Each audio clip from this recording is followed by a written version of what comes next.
Chăm ơn bao đó dân nhôm từng óc này hay Namaskar công chắc rụp lòng này cứ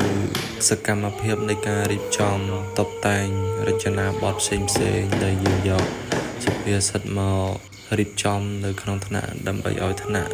មាននៅសុភាសិតឬក៏ពាក្យស្លោក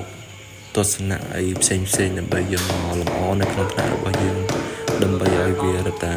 មានសោភ័ណភាពរត់តែស្អាតឡើងគ្រាន់នឹងពេលយើងរៀនទៅក៏លេចទៅឆ្វេងឃើញសុភាសិតឃើញ